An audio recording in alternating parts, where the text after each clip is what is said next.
Welcome to my Elektron Syntakt unboxing and first impressions. Freebeat.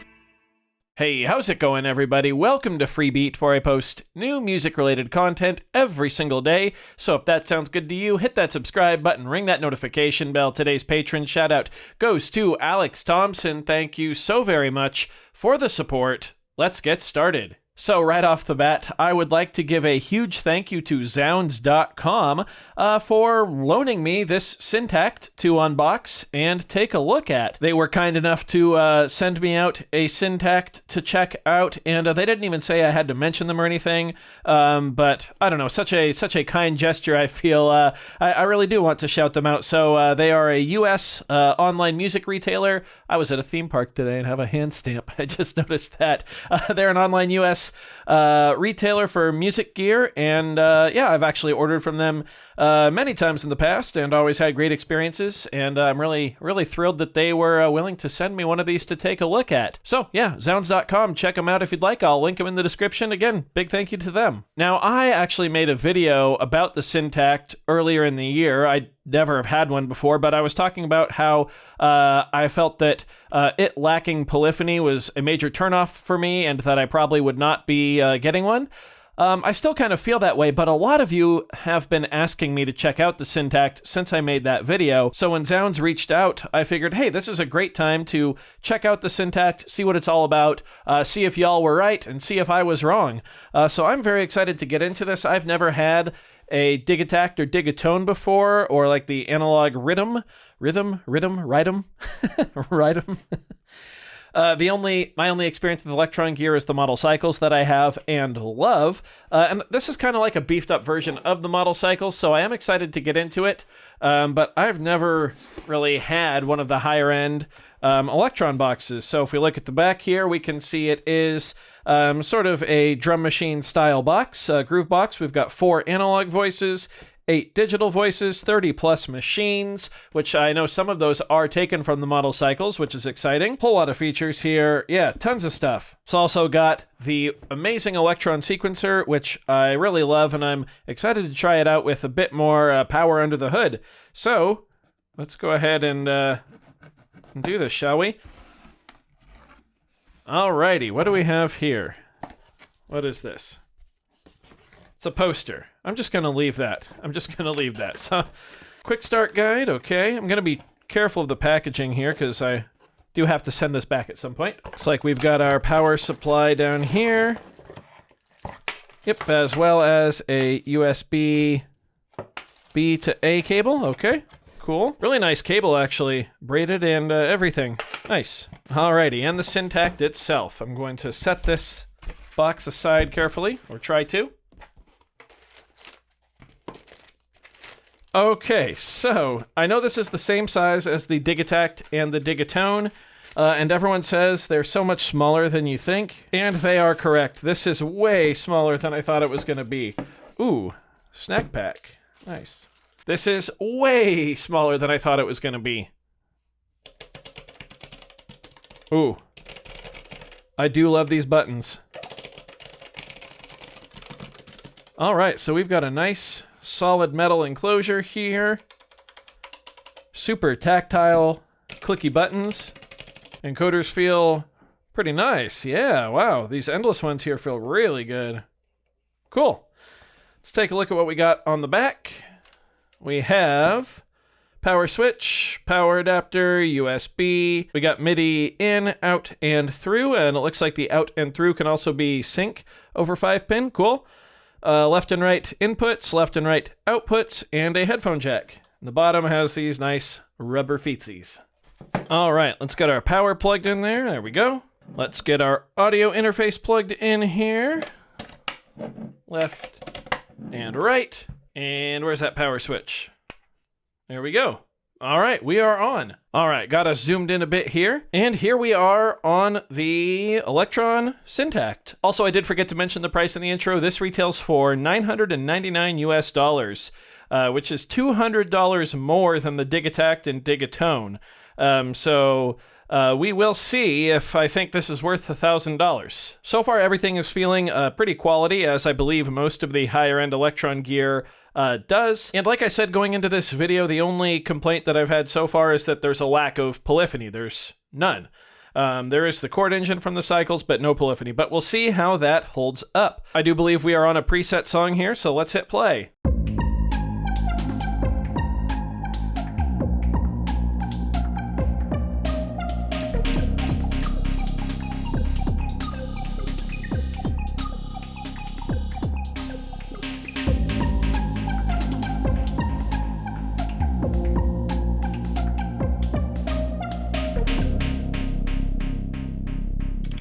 Yeah, cool. Sounds good. Yeah, sounds nice. Oh, these are our 12 different tracks, aren't they?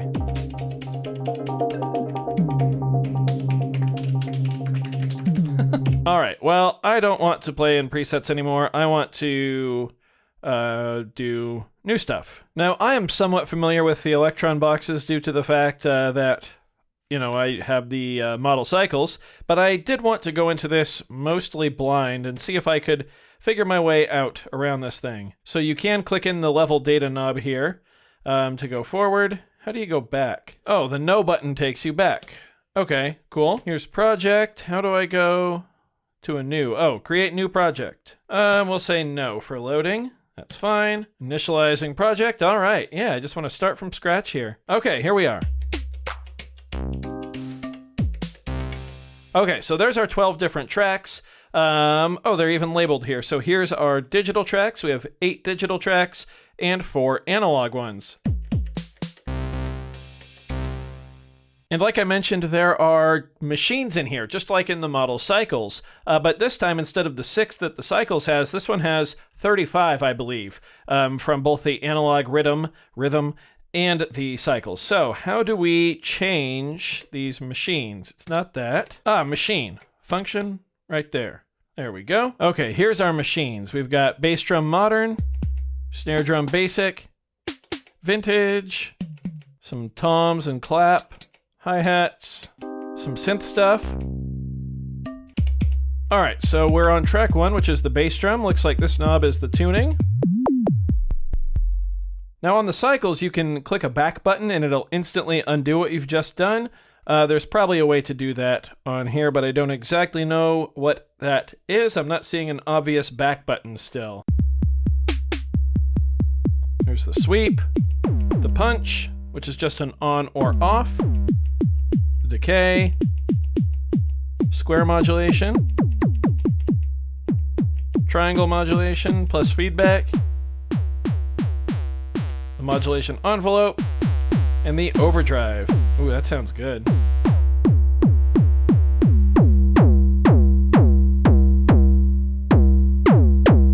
Oh, and that's our pitch sweep.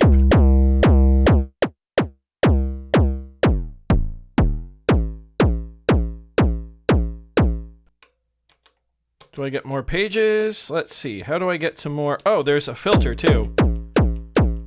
There's our envelope.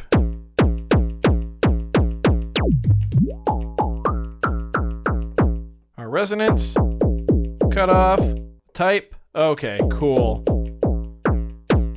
Depth of the envelope, envelope shape. Cool, so you do have a lot more options to shape your sound than on something like the model cycles. Here's our amp envelope.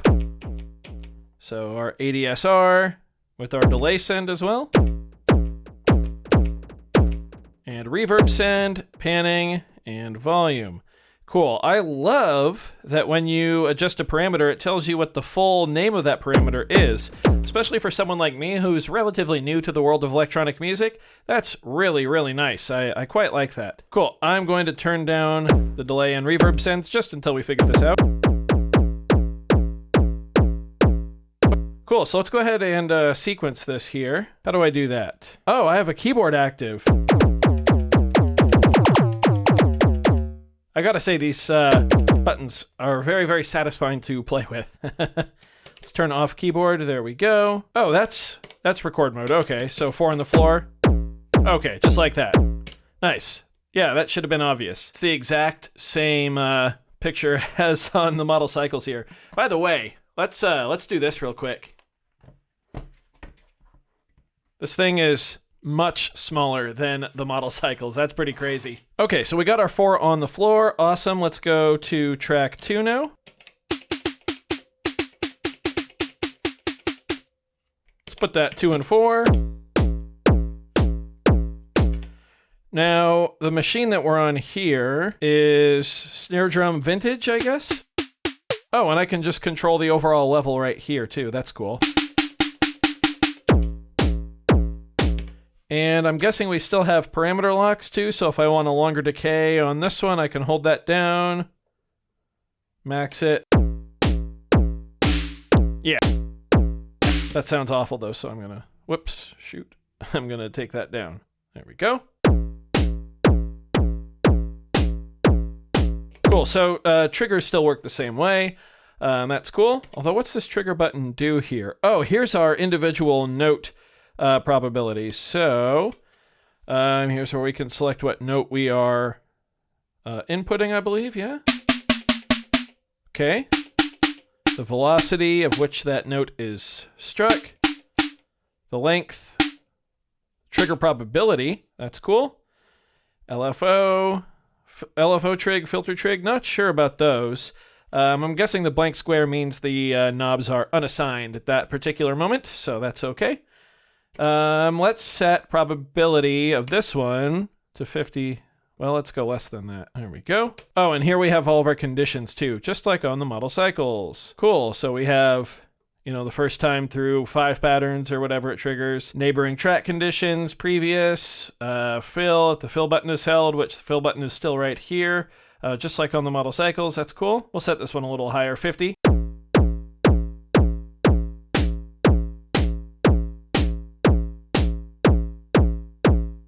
Okay, so that works as expected. Let's go to track 3 now.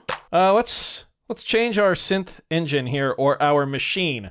Let's see if we can find a synthesizer. How about tone?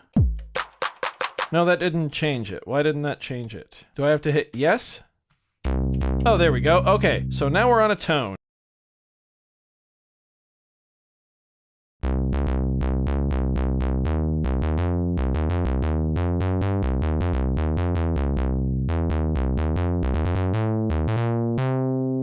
No polyphony. Big bummer. Still don't like that. However, let's see what we can get into sound design-wise. By the way, all of these knobs can be clicked in, which is great. So we got our modulation ratio here. Very important for a lot of those FM tones. Feedback. Cool. Modulation overall. Modulation envelope, overdrive. We can go to our amp envelope here.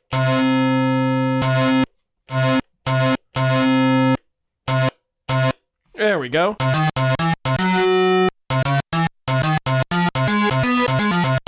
Now, I know I am missing a lot of stuff here. I am brand new to this instrument, so if I am butchering this, I'm sorry. I wanted to go in blind before I started to learn what's going on.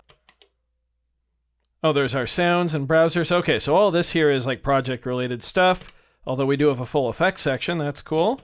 Oh, and now we have a full effects track. Yeah, there's a lot going on here. Let's drop our octave down. Let's try to record something in live. How about that?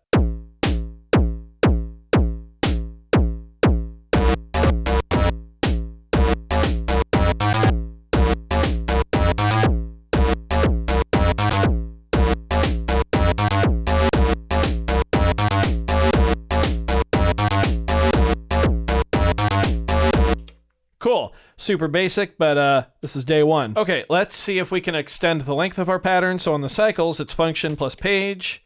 There's our length right there. Okay, now we can set it per pattern or per track. I'm just going to keep it per track right here. So we'll go 64 steps long. Now, the way we view those is when we're in write mode here, we can just page through them. Hopefully you can see that on camera, but the page LED is lighting up there. So here's page 2. Page 3, and page 4.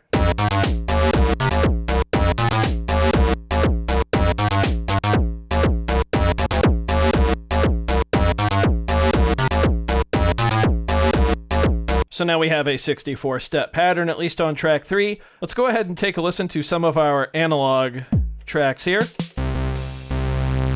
Yeah.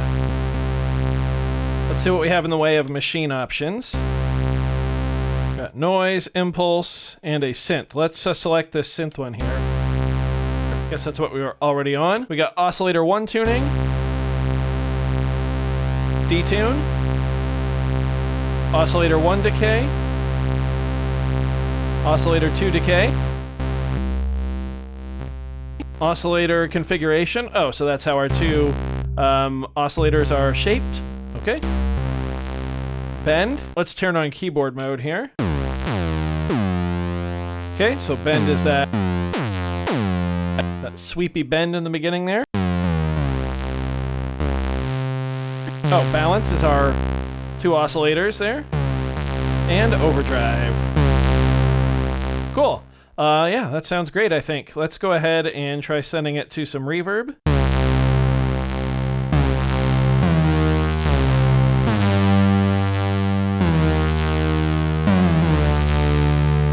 Okay, that bend is a bit much. Oh, it's bipolar. Ooh, and that is a just normal parameter, so we can parameter lock that per step, which that'll be super cool to use.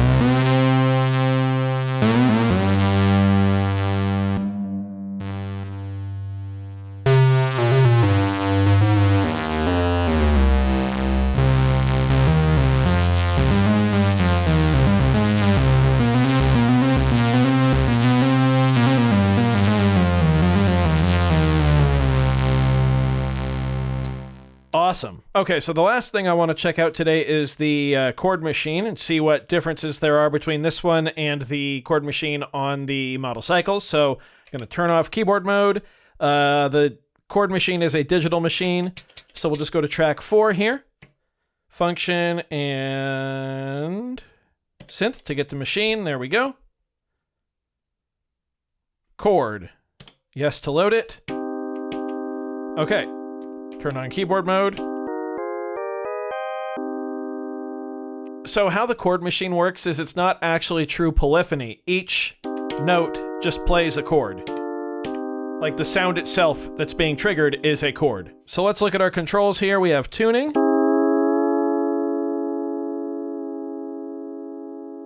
We have our waveform.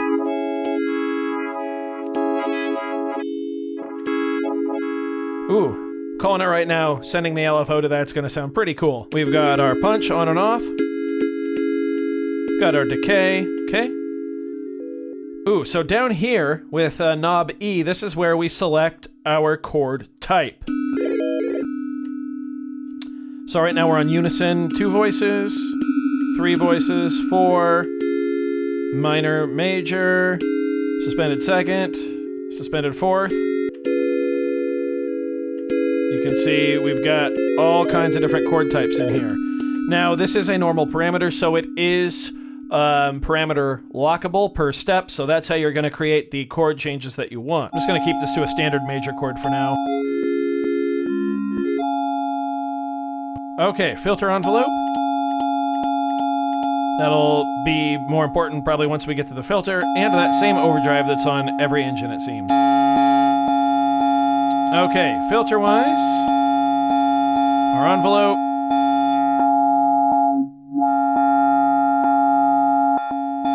Choose our different types of filters, resonance.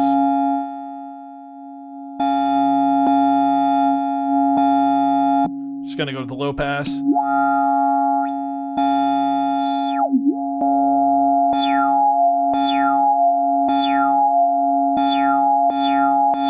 I do like how easy it is to draw your envelope once you get used to the controls, the first 4 here, the top row. Let's see the mixer page. Okay. We just get to see, yeah. Okay, we get to see our tracks. There's the first 8. There's the next 4 along with effects, the master effects track, which we'll look at later, as well as the delay and reverb, since those are send effects. Oh, here's our external mixer. So you can send external audio to the effects section as well. That's definitely much appreciated. Let's take a look at the delay and reverb effects real quick here. So we got our delay time. Actually, let's play with reverb. because we actually have some stuff sent to that. So we got our pre-delay, our decay time, our shelving frequency, which I will admittedly have to learn more about. Overall gain, okay. So we really obviously have not scratched the surface of what this can do, but this is just an unboxing and first impressions video. So first impressions, it feels pretty similar to the model cycles, just with a lot more depth behind it. Obviously there's a ton of stuff I'm going to have to learn, but overall as a general device, I feel that it is, you know, approachable, at least to me, because I'm pretty familiar with the model cycles. It is getting kind of warm on the side though. That's interesting.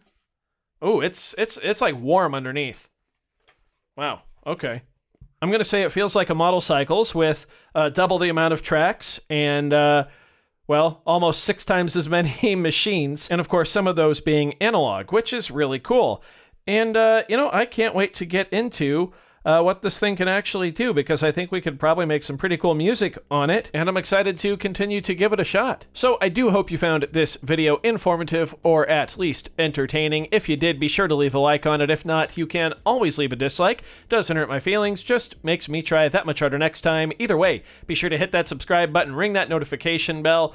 Thank you all so very much for the support. Again, thanks to Zounds for letting me borrow the Syntakt and take a look at it. I cannot wait to dive in. Thanks for being here, everybody. Thanks for watching. We'll see you next time. Bye.